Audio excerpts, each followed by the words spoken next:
আজকে আমরা শিখব যে কিভাবে নেকের শেপের কাজগুলো করা যায়। এই কাজগুলোই আমরা আজকে শিখব। তো এর আগের পর্বে আমরা শিখছি যে কিভাবে পজিশনগুলো বসাইতে হয়। এই কাজগুলো কিন্তু এর আগের পর্বে আমরা শিখছি। তো আজকে আমরা মোটামুটি এইখানে দেখেন বেজিয়ার F1 হলো বেজিয়ার দিয়ে আমরা এইখান থেকে এখানে ব্যাক পার্টের লাইনটা টেনে দিলাম, এইখান থেকে আবার এখানে ফ্রন্ট পার্টের লাইনটা আমরা টেনে দিব। আচ্ছা, আজকে আমরা আরো কিছু লাইন টানার বিষয় আছে, সেগুলো আমরা আজকে শেষ করি, তারপরে আমরা শেপের কাজগুলো করব। তো এখন দেখব যে অ্যাক্রস ফ্রন্টের কোনো মেজারমেন্ট বা অ্যাক্রস ব্যাক, এই যে দেখেন across position from SPS, across ব্যাগের মেজারমেন্ট আছে। অ্যাক্রস ব্যাক পজিশনটা আগে নেই আমরা। এখানে অ্যাক্রস ব্যাক পজিশন হলো 14.3। তো আমরা F1 এ যাব, প্যারালাল নেব, এখান থেকে আমরা প্যারালাল করব হলো 14.3। তারপরে আমরা প্যারালাল করব হলো, আচ্ছা আমরা এখানে অ্যাক্রস ব্যাগের আগে মেজারমেন্টটা বসাই। মেজারমেন্ট বসানোর জন্য এইখানে দেখেন, এই যে দেখেন অ্যাক্রস ব্যাগ মেজারমেন্ট আছে হলো কত, 14। তাহলে আমরা F1 এ দেখেন, এখানে দেখেন ডেভেলপ দিয়ে আমরা এইখান থেকে মেজারমেন্ট বসাই দিব হলো 14 অর্ধেক কত, 7। আমরা এখানে 7 বসাবো।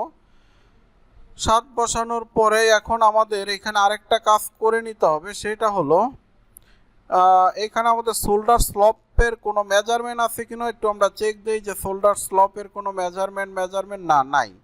সেই ক্ষেত্রে আমরা একটা ফর্মুলার মাধ্যমে শোল্ডার স্লপের মেজারমেন্টটা নিব। সেই ফর্মুলাটা হলো, এখানে দেখেন প্যারালাল, আমরা এখান থেকে প্যারালাল করব হলো 3 সিএম প্যারালাল করব। করার পরে আমরা ডেভেলপ পয়েন্ট করব হলো 1 সিএম -1। করার পরে এখানে দেখেন স্ট্রেট লাইন দিয়ে আমরা এই লাইনটা এখান থেকে এখানে টেনে দিব। টেনে দেওয়ার পরে আমরা F3 তে যাব। যাওয়ার পরে এখানে দেখেন অ্যাডজাস্ট টু লাইন দিয়ে আমরা এই লাইনটাকে আমরা এখানে অ্যাডজাস্ট এভাবে করে দিব। দেওয়ার পরে এখানে দেখেন ডিলেশন দিয়ে আমরা এই বাড়তি পয়েন্টটুকু ডিলিট করে দিব। আচ্ছা, এখন আমরা দেখব যে আমাদের আর্মোল স্ট্রেটের মেজারমেন্ট কত আছে। আমরা যদি একটু চেক দিই যে আর্মোল স্ট্রেটের মেজারমেন্ট, তাহলে আমরা দেখতে পারবো আর্মোল স্ট্রেট, এই যে দেখেন আর্মোল স্ট্রেটের মেজারমেন্ট হলো 24।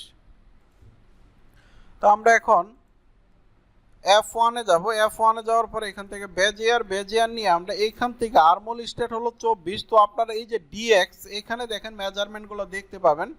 তো আমরা আমাদের আর্মোল স্ট্রেট লাগবে হলো 24। তো আমরা এই যে মোটামুটি 24-এর কাছাকাছি রাখলাম। রাখার পরে আমরা F8 এ যাব।